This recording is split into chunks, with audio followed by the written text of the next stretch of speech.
Alright, day 2 update with Frankenstein. I had to give it a bath last night after we went to get all the wood for it, only because I was tired of looking at how dirty it was. So, as you can tell, extended cab, full size, long bed truck. It's been through a lot of people. Kind of a family heirloom, we started to call it. We wanted to definitely get it back up and going. It's got a solid 250 amp Araggi alternator under the hood, fully adjustable. We'll have 22 batteries that'll go in the rear of it. Here's our beautiful birch, thanks to Lowe's and the Lowe's card. So I'm going to get started actually cutting the ported chamber here in just a little bit. Day 2 of the Frankenstein build. Showed you this morning, I got morning wood. But the enclosure's starting to come together, the ported chamber. Hopefully, and this is the key word, is hopefully, by the end of the day, this thing will actually fire up and start doing some moderate testing. Nothing major due to the, still a lot of bracing to be done and everything like that. But hopefully by the end of the day, this thing will play. About 11 o'clock, temperature's getting a little hot, at least a nice cool breeze. Here's what's done so far. This is the ported chamber that's going to go in the other chamber. Basically, my figuring is the ported chamber, the big chamber in there is 61 cubic feet. This in chamber is 20 cubic feet total. It'll have a 12-inch concrete tube, as you can see over there is the port. So you notice I've rounded all, I've got rid of all the 90-degree angles. Layers of fiberglass will go over top of that. Going to start working on the baffle here in a minute, but going to take a mild break and cool off. The front baffle is in place, sorta, with double layers sitting over there. And as you can tell, it's got a few 2x4 braces in it. Just to give you an idea, this is just single layer. And this is me on top of it. It's got a 2x4 cross frame in the side. All the 2x4s were rounded off with get rid of their 90-degree angles on them. So there's the port right there, single 12-inch tube. Just trying to use since we're using such a small box, we're going to try to go with using a small ported chamber so we can keep our ratios correct on the 2-to-1. About 330.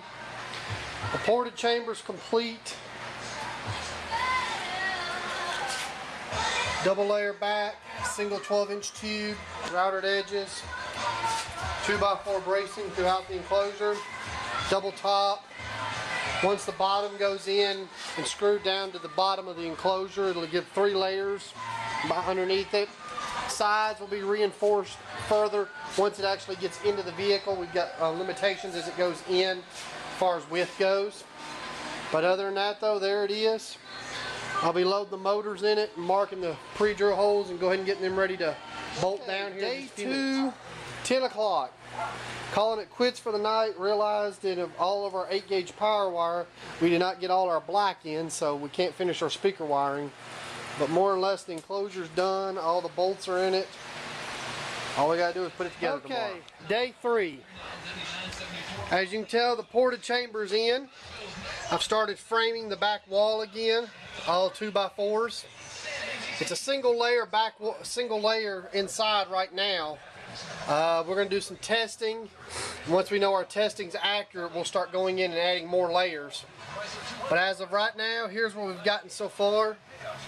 I figure roughly the chamber and all the space around it is about 40 cubes, 41 cubes.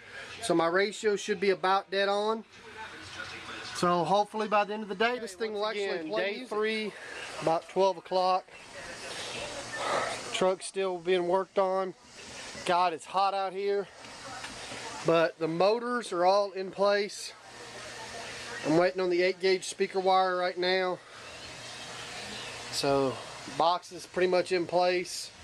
Still got to finish the back wall, but we're waiting on. I want to wait and do a little bit more bracing once I get the subs in, so I don't get the coils messed up. I want to go ahead and put the coils in place.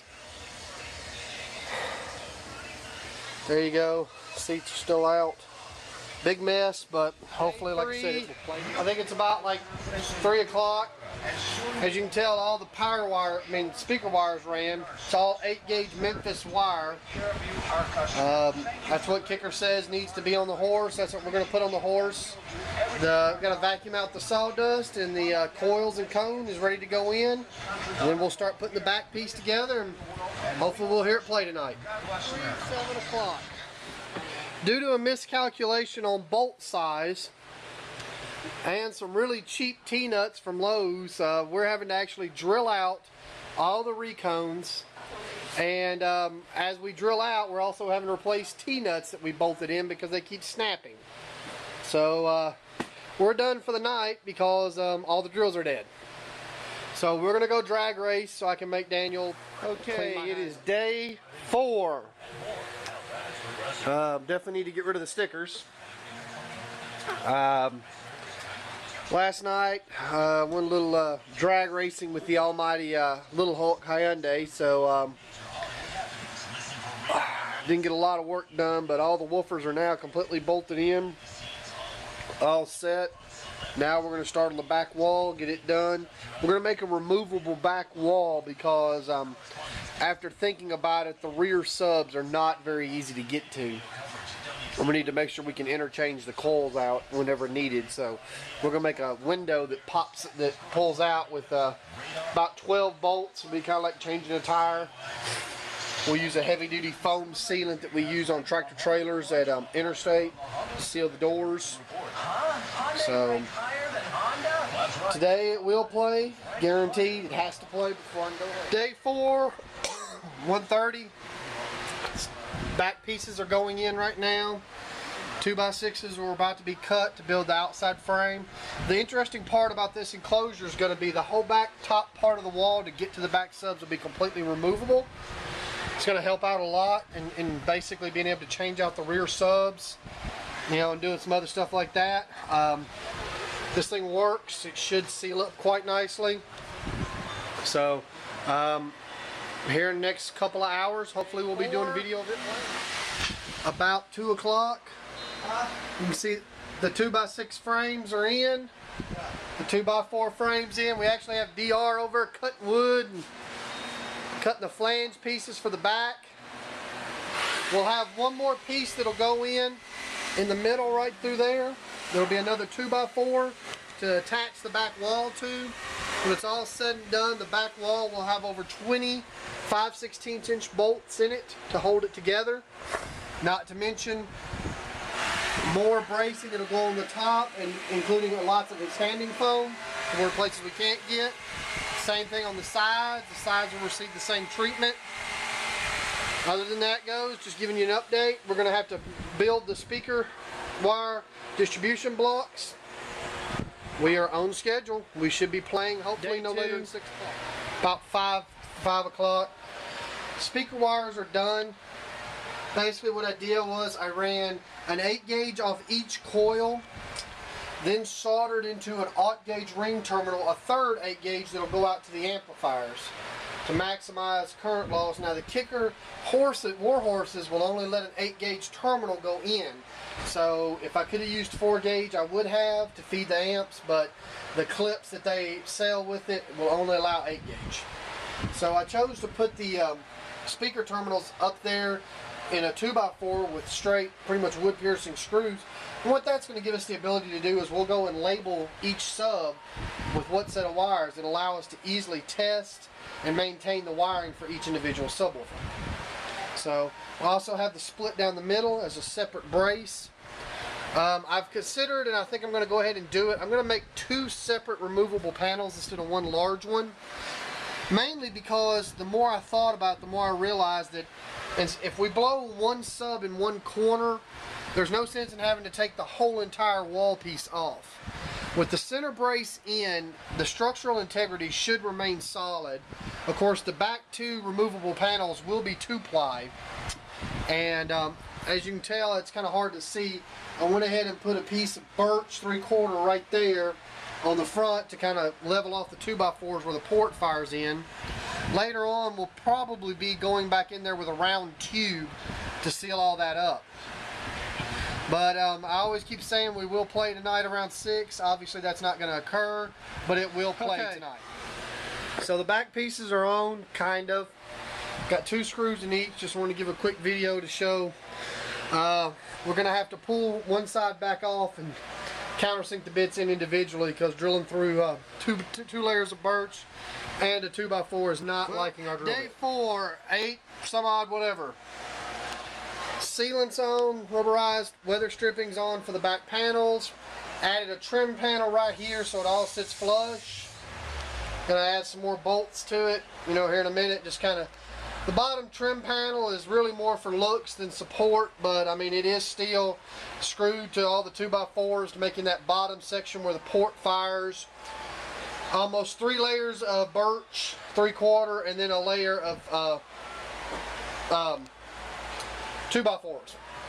So this back wall is pretty stout. Just trying to get the rest of it done and put together. We ran out of bolts, so we're on our way to go get some bolts now. And we should fire this thing up. Day 5 was not supposed to exist, but due to multiple union breaks and having to go get bolts and nuts and screws, and we're still missing 1 bolt on the back wall, so you can stick your finger over a hole and it blows a lot of air. Right now what we're running with, we're not running anything off the truck. As you can tell, all the barrage of aught gauge, we just hadn't got that far yet. Got 1 Sundown 3000, running all 4 subs, running 3 Group 31 batteries right now, still off the standard charge,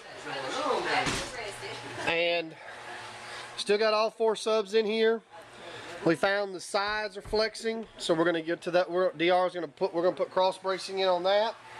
Other than that, though, we're about to add up. That is a 149.9 preliminary testing. So far, we've got it up to a 51.5. That's actually with the door shut with the window down, just playing music. So now, of course, this is 1 Sundown 3000. We weren't expecting, you know, 55s immediately, but you know, we are thoroughly impressed with what it's doing so far. One more hair trick.